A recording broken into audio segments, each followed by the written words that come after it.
This is a wonderful thing. I'm looking forward to wearing this out in the community, and I play pickleball with a lot of people in the community. And what's up with the shirt? And I'll be glad to explain it to them. Thank you. So please, please, please, as you leave this year, don't forget to remember how good is the gospel. Don't ever stop asking yourself that question. Paul in 1 Corinthians 15 says, "Now I would remind you of the gospel." What do you want to remember as you leave this week? These few days we've had together. What do you want to remember? Write it down. What do you want to remember? I want to remember what Josh Wilson said, because I was that church kid that grew up in church, knew all the answers. And I look back and think, but God, I'd still be dead. I want to remember the peace of the gospel. Newt Larson, you got to know something about Newt. When I was talking to him on the phone about what I want him to do, and he starts yelling on the phone to me. If you know Newt and been in conversation with him, he starts yelling on the phone, "Dan, it is finished. It is finished. It is finished." I want to remember Newt saying that to me on the phone, and he said it in the session. The war is over. You're forgiven. Don't fight him anymore. Love him. I want to remember that. I want to remember the power of the gospel. Florent, man, I was so moved. We're talking to dead people. And very soon, the gnashing of their teeth will echo for eternity. So show them the beauty and sufficiency of Christ. Oh, man, if that doesn't move you, you're not alive. I want to remember Tim Clothier and the hope of the gospel. We have a confident expectation that enables us in suffering and in the dark night of the soul to wait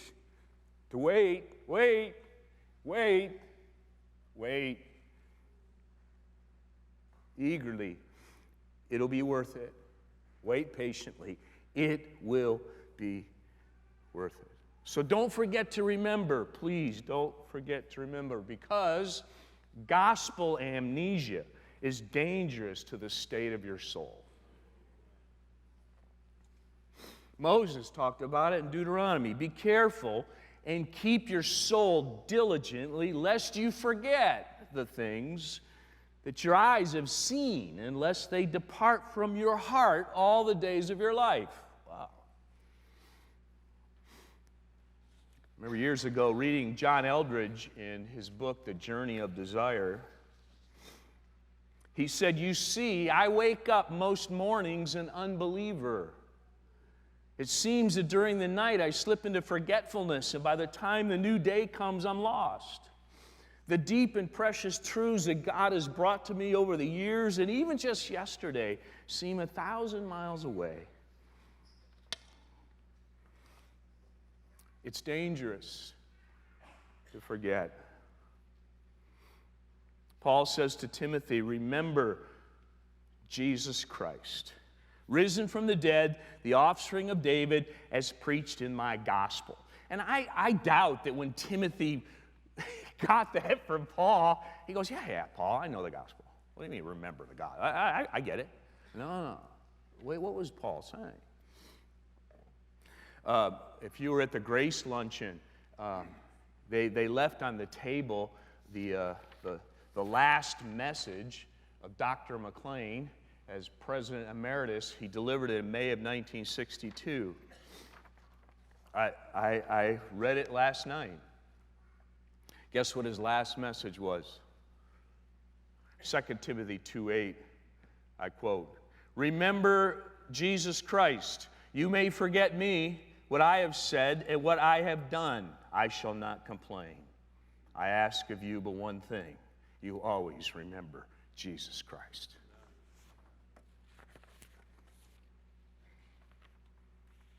Those are Peter's last words. The living hope. The living hope in 1 Peter. Man, don't forget we're born again into this living hope. Never forget it. 2 Peter, I love it, 2 Peter. He's talking about the divine power that he's granted us to give us all things for life and godliness. This is the gospel. And then Peter says this, therefore I intend always to remind you, to stir up by way of remembrance, by reminder, since I know the putting off of my body will be soon, as our Lord Jesus made clear to me. Remember what Jesus said about Peter? And I will make every effort, Peter says, that after my departure, you may be able at any time to recall these things. Do you hear what Peter's saying? Don't forget to remember. Gospel amnesia is dangerous to the state of your soul. John MacArthur warns, as he's writing about the church in Ephesus in Revelation, forgetfulness is frequently the initial cause of spiritual decline. I hear that in the words of Moses. Don't forget, watch your soul diligently all the days of your life. The cure for the soul of that church in Ephesus that was so theologically astute, worked so hard, the cure for their soul, remember from where you have fallen. Martin Luther, I love it. He's talking about the truth of the gospel, how important it is, the gospel. It is the principal article of all the Christian doctrine, wherein the knowledge of all godliness consisteth. Most necessary it is, therefore, that we should know this article, the gospel, that we teach it unto others and beat it into their heads continually. I love it. Way to go, Luther. Try to go back and do that. Why not? We better go back. I hope I beat it into my head continually and beat it into the heads of the people continually. Jerry Bridges happened to be in Ashland. I was around a table. We were going to eat.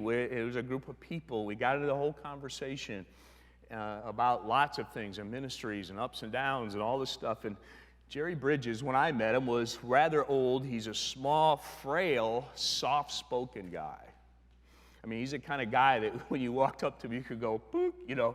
He was not like a lot of you guys with filling out the T-shirts. That was not Jerry Bridges. But we're in this conversation. And I'll never forget it, first time I ever heard it. He looks at me and he says, look, you got to preach the gospel to yourself every day. I'd never heard that. And it was like totally, it's like, what? I'm already a believer. You got to preach the gospel to yourself every day. Hugely transforming. Through ministry seasons, ups and downs of the ministry seasons, the Lord gives, the Lord takes away. Remember the gospel.